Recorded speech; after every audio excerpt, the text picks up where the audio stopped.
Chanod Dariyapura road પર પડેલા ખાડાઓથી મુસાફરો હેરાન પરેશાન થઈ રહ્યા છે।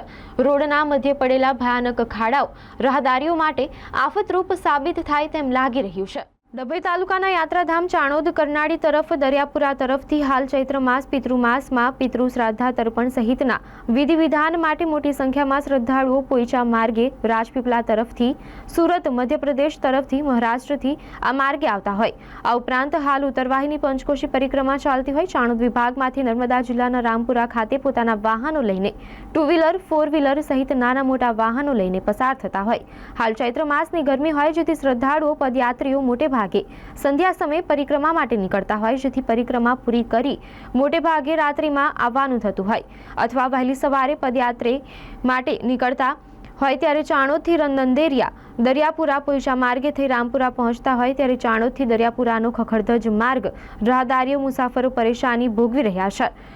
દરિયાપુરા મંદિર પાસેનો ઢાળ ભયંકર બન્યા રસ્તા પર ઊંડા મસ મોટા ખાડા પડેલા હોય, વાહન ચાલકો વાહન પરથી કાબુ ગુમાવે એવી શક્યતા રહેલ છે। આ ઉપરાંત અહીંથી તબીબી સેવા માટે પસાર થતા આ વિસ્તારના ગામોના રહીશો માટે મોટી આપદા બનેલ છે। તેમ છતાં તંત્ર કે સ્થાનિક પંચાયત આ બાબતે ખાડા પૂરવા બાબતે ઘોર ગંભીર બેદરકારી દાખવી રહ્યું છે, જેથી મોટા અકસ્માત થવાની સંભાવના જોઈ રહી છે।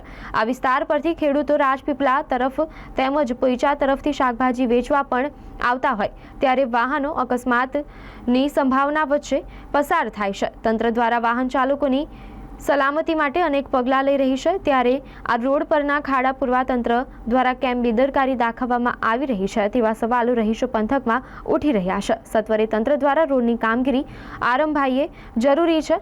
સમયની માંગ છે કે તેમજ આ રોડ પર ટ્રાફિકનું ભારણ વધેલું હોય, રોડ પહોળા કરવા તેમજ વળાંકો સીધા કરવા જરૂરી છે। રસ્તાની આસપાસ ઉગી નીકળેલા ઝાડી ઝંખરા દૂર કરવા જરૂરી છે। ચોમાસામાં રોડ દરિયાપુરા પાસે નીચો હોય, નંદેરિયા ગામ પાસે પણ રોડ પર ચોમાસાના પાણી ફરી વળતા હોય ત્યારે આ રોડ આ વિસ્તારમાં ઊંચો કરવો જરૂરી છે।